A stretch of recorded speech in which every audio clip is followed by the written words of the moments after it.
দেখছেন MS travel presents প্রবাস কণ্ঠ প্রাইম নিউজ।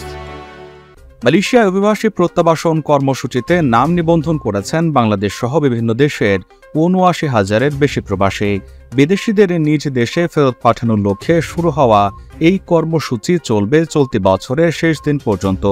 ৩১ ডিসেম্বর পর্যন্ত চলা এই কর্মসূচির আওতায় মালয়েশিয়াতে থাকা বিদেশি নাগরিকরা যারা দেশটিতে অবৈধভাবে বসবাস করছেন তারা জরিমানা দিয়ে নিজ দেশে ফেরত যেতে পারবেন।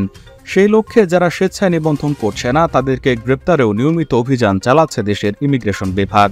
চলতি বছরের প্রথম ৬ মাসে ২০,০০০-এর বেশি অবৈধ অভিবাসীকে সেই লক্ষ্যেই আটক করা হয়েছে।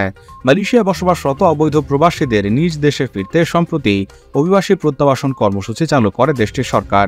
তবে এই কর্মসূচি প্রক্রিয়াধীন থাকলেও প্রতিদিনই দেশের ইমিগ্রেশন পুলিশ গ্রেপ্তার অভিযান চালাচ্ছে।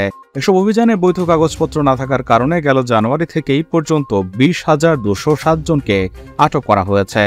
অবৈধ অভিবাসীদের কাজে নেওয়ার জন্য ৪৫০-র বেশি নিয়োগকর্তাকে এই সময়কালে গ্রেপ্তার করা হয়েছে। অভিবাসী প্রত্যাবাসন কর্মসূচির আওতায় এখনও পর্যন্ত বাংলাদেশ সহ ৭৯,২৩১ জন নাম নিবন্ধন করেছেন। এর মধ্যে নিজ দেশে ফিরে গেছেন প্রায় ৬৮,৯০০ জন, যাদের মধ্যে আছেন বাংলাদেশি প্রবাসীরাও। তবে বাংলাদেশিদের প্রকৃত সংখ্যা নিশ্চিত করে জানা যায়নি। দেশে ফেরা প্রবাসীদের তালিকায় শীর্ষ অবস্থানে রয়েছে ইন্দোনেশিয়া, এরপরই বাংলাদেশ, ভারত এবং পাকিস্তানের নাম রয়েছে। Sebelum hantar balik, kita minta dia bayar kompaun. Dan kita kutip kompaun hampir 40,000. Dan 4 negara paling ramai yang serah diri rakyat dia. Indonesia, Bangladesh, India, Pakistan. Itu 2 ikhtiar kita. Kita minta dia serah diri, kita minta dia bayar kompaun, kita hantar. Satu lagi kita buat serbuan, kita semak, tak ada dokumen, kita letak di depo immigration. Kedutaan dia siapkan travel dokumen dan kita hantar balik. Dan usaha ni mesti usaha yang berterusan, tak boleh bermusim. Terima kasih.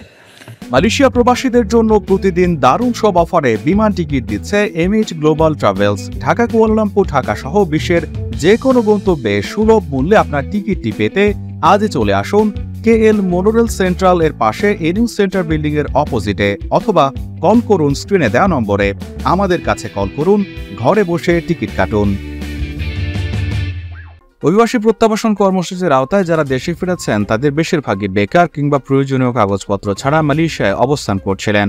আবার সম্প্রতি work permit visa এসে কাজ না পেয়ে প্রতারণার শিকার হয়েও অনেকে ফিরে যাচ্ছেন দেশে। এদিকে নির্ধারিত সময়ের মধ্যে অবৈধ বিদেশিরা না ফিরলে তাদের বিরুদ্ধে কঠোর ব্যবস্থা নেওয়া হবে বলে আগেই সতর্ক করেছে দেশটির ইমিগ্রেশন বিভাগ। গত ১ মার্চ থেকে শুরু হওয়া এই কর্মসূচি চলবে চলতি বছরের ৩১ ডিসেম্বর পর্যন্ত। প্রবাস কণ্ঠ নিউজ ডেস্ক।